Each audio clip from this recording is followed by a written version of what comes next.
Bonjour à tous, bienvenue dans l'Aftergame. Alors Manchester City, suspendu pour 2 saisons de toutes les compétitions européennes en raison du non-respect des règles du fair play financier. L'Aftergame a décidé de faire une émission un peu spéciale après cette décision lourde de conséquences pour le club anglais. Alors Isaac, spécialiste du championnat de Première Ligue, est avec nous aujourd'hui. Salut Isaac. Salut Lucas, tu vas bien? Ça va impeccable. Je vois que Lucas, tu as de nouvelles lunettes. En tout cas, elles te vont très très bien. Écoute, mais je te remercie déjà et concentre-toi sur le sujet d'ailleurs. Et après on parlera. Et également Enzo est avec nous, spécialiste Serie A de l'Aftergame. Vous le connaissez. Salut Enzo. Salut Lucas, salut Isaac. Et comme l'a dit Isaac, ça te va très bien ces petites lunettes là. On dirait il te manque plus que la cicatrice pour ressembler un petit peu à Harry Potter. Les gars, on va parler maintenant du sujet. On parlera de mes lunettes un peu plus tard. Alors les gars, est-ce dramatique pour le football anglais cette décision, Isaac? Bien sûr, avant d'être dramatique pour le football anglais, c'est dramatique pour le football en général et bon, pour Manchester City. Bon, c'est une décision qui vraiment qui tombe comme un cheveu sur la soupe. Là. Et vraiment, moi personnellement, je ne m'y attendais pas. Et avec Enzo et les camarades de l'Aftergame, toi, Lucas et Ewan, on a directement réagi. Moi, personnellement, j'étais choqué de voir cette décision. City suspendu 2 ans de toute compétition européenne. C'est énorme. Voilà, c'est énorme. En tout cas, je pourrais pas voir City pendant 2 ans. 2 ans, c'est long quand même. 2 saisons, c'est dur de ne pas voir City la jouer, rien que la jouer. Déjà que tout le monde attend City sur la scène européenne, tout le monde attend de voir City remporter pour la première fois un trophée européen, voilà, un trophée en Ligue des Champions. Et là, on voit que City est suspendu pour 2 ans. On interdit en tout cas City de jouer cette Ligue des Champions. Voilà, on parle de non-respect du fair play financier, on parle d'avoir, on va dire, grossi les revenus de City. Mais moi en tout cas ce qui me fait peur c'est Guardiola, c'est les joueurs, c'est est-ce que le coach restera, est-ce que les joueurs resteront. Il a dit lui qui restait aujourd'hui là. Il a annoncé en tout cas au micro de Sky Sports que aucun joueur partira et lui il restera. Bon, déjà on sait qu'à la fin de la saison il y a des joueurs qui devraient sans doute partir. Déjà David Silva, il est sur le départ. Voilà, on a parlé de Guardiola peut-être à la Juventus de Turin, peut-être au Bayern Munich. Mais bon, ce qui est sûr, c'est que City fera appel devant le tribunal arbitral du sport parce que cette décision a été prise par l'UEFA, l'enquête a été menée par l'UEFA, la sanction par l'UEFA. Donc voilà, City va saisir le tribunal arbitral du sport.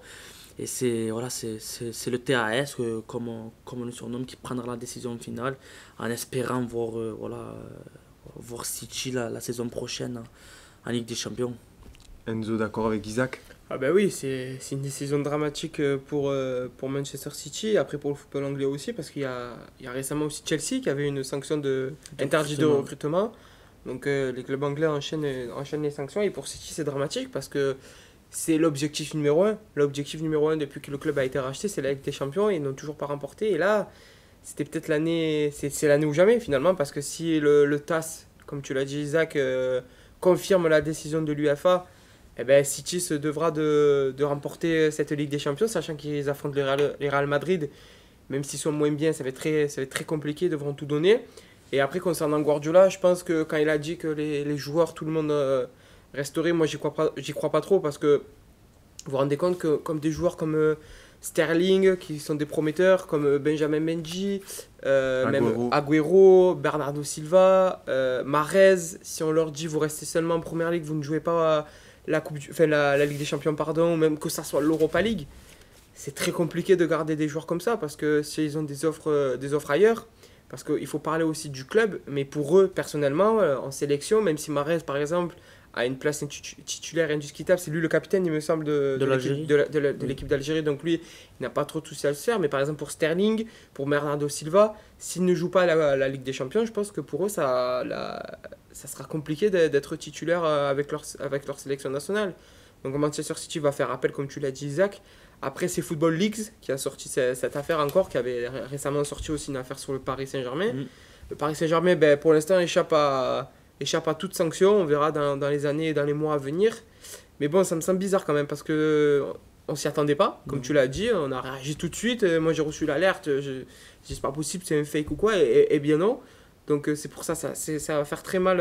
C'est une bombe qui a été lancée par l'UEFA et on verra dans les jours à venir la décision finale.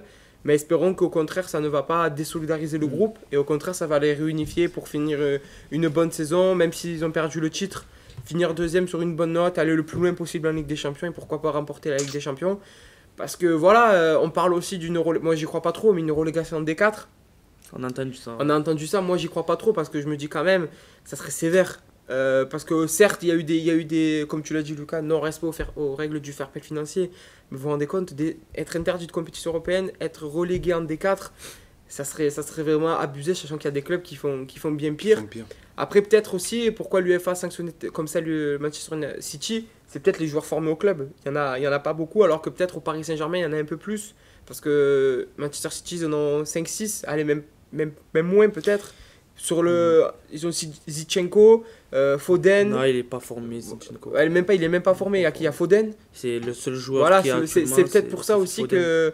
Il y a ça aussi peut-être qui a dû jouer parce qu'au Paris Saint-Germain, il y a quand même Kipembe, il y a Kouassi, il y a Dagba qui sont présents, qui sont presque des titulaires. Donc voilà, c'est une décision importante, une raison dramatique dans le monde du football et surtout pour Manchester City. Quelles conséquences pour le club, Isaac? Ah là, des conséquences des joueurs qui partiront, l'entraîneur qui peut peut-être aussi partir. Et voilà, en tout cas, là, pour des pertes de revenus, ils vont beaucoup perdre d'argent. La City va énormément perdre, si ce n'est que les revenus sur d'éventuels transferts. Parce que bon, on parle déjà d'un départ de Leroy Sané au Bayern Munich à pas moins de 100 millions d'euros. Mais bon, voilà, en tout cas, c'est un gros coup. Mais pour revenir un peu sur cela, on a vu des clubs auparavant qui ont peut-être agi de la même manière et n'ont pas été sanctionnés. Et je parle peut-être de clubs comme par exemple le Milan AC avec Berlusconi. J'avais un autre exemple, j'avais le FC Barcelone récemment. Qui a beaucoup recruté sans vendre. Moi, j'ai le Manchester United des Glazers aussi. Ils ont injecté beaucoup d'argent et actuellement, ils perdent énormément. Le Milan, Après, on reproche peut-être à City et au Paris Saint-Germain de vouloir s'imposer sur le football mondial qu'avec de l'argent. Mais auparavant, les clubs faisaient la même chose. Comme je l'ai dit avec le Manchester United des Glazers, ils prônaient sur le championnat anglais tout seuls. Ils étaient tout seuls sur le championnat anglais et ils avaient énormément d'argent. Voilà, ils ont régné au moins un bon 15 ans avec United et le Sir Alex Ferguson. On parlait le Milan AC de Berlusconi. On sait que voilà, Berlusconi, il avait beaucoup d'argent. Il régnait aussi, que ce soit en Italie et en Europe.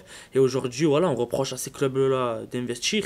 Voilà, ça fait partie du football d'aujourd'hui. Le Paris Saint-Germain comme ça, Manchester City, voilà, United consomme beaucoup d'argent, c'est pareil comme tu l'as dit Enzo pour l'FC Barcelone, c'est pareil pour le Real Madrid. Voilà, aujourd'hui le football est comme ça, donc je vois pas pourquoi on sanctionnerait Manchester City plutôt que le FC Barcelone, plutôt que le Real Madrid, parce qu'on voit actuellement, quand on prend le top 10 des plus gros transferts de l'histoire du football, Manchester City n'y est pas. Là, on a vu que, par exemple, le Paris Saint-Germain peut dépenser 222 millions d'euros sur Neymar et 180 millions d'euros sur Mbappé. Le plus gros transfert de City, c'est Kevin De Bruyne, 75 millions d'euros. Voilà, et Kevin De Bruyne pour 75 millions d'euros, c'est cadeau. C'est cadeau. Voilà. Aujourd'hui, Kevin De Bruyne, je ne vois pas partir Kevin De Bruyne pour moins de 150 millions d'euros. Quand on voit que le FC Barcelone dépense 120 millions d'euros pour Ousmane Dembélé, 150 millions d'euros pour Philippe Coutinho qui se retrouve aujourd'hui au Bayern Munich, 100 millions d'euros aussi sur Antoine Griezmann. Voilà, et on parle aussi de Coutinho est aujourd'hui au Bayern, Dembélé voilà, aujourd'hui il est blessé, il ne joue pas au FC Barcelone et on sanctionne City. Après, c'est l'UEFA qui a décidé de cela.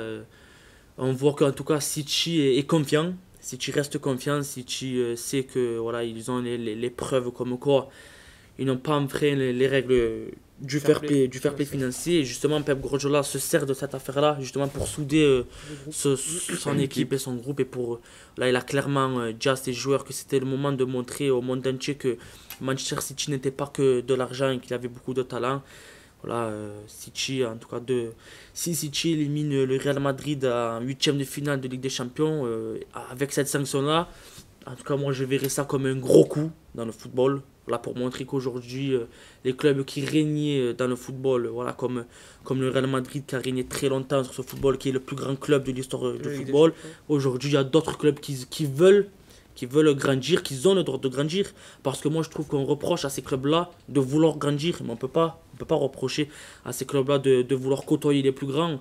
Là, aujourd'hui, j'ai l'impression qu'on veut que seuls les plus grands clubs mangent à la même table et prennent la plupart des grandes sommes. Comme récemment, on parle de l'UEFA qui voudrait ouvrir une super ligue européenne. Voilà, c'est pourquoi faire ça. C'est pour écraser les plus petits et laisser les plus grands clubs prendre la totalité des grosses sommes. Bon, voilà. Donc, ça me dérange un peu, même si c'est vrai qu'aujourd'hui, il faut le reconnaître, pour grandir dans le football, il faut avoir de l'argent et c'est ça qui attire les grandes finances. Mais il faut rappeler que Manchester City, avant, et voilà, ils étaient dans l'ombre de Manchester United, c'était le club des ouvriers. United a été un club qui est né riche et qui sera riche. Voilà, donc on ne peut pas reprocher à City de naître pauvre et d'être aujourd'hui riche et de vouloir... En tout cas, aujourd'hui, City a surpassé Manchester United, pas dans l'histoire, pas dans les trophées, mais dans la culture de l'instant. City est avec Liverpool, les deux clubs qui quand même gardent la Première Ligue, parce qu'on a beaucoup reproché à la Première Ligue de ne pas être présent sur la scène européenne. Ben c'est deux clubs. Je bégaye. Ces deux seuls clubs-là qui gardent la Première Ligue, on va dire, au sommet de l'Europe. Enzo, tu voulais conclure un dernier mot? Non, tout a été dit. Ça va être très compliqué pour Manchester City de se relever. Après, voilà, les matchs fatidiques, ça va être contre le Real Madrid. Parce que comme l'a dit Isaac, s'ils viennent à éliminer le Real Madrid, ça sera encore plus compliqué de les exclure de la Ligue des Champions et de l'Europa League l'année prochaine. Eh bien, on suivra ça de très près.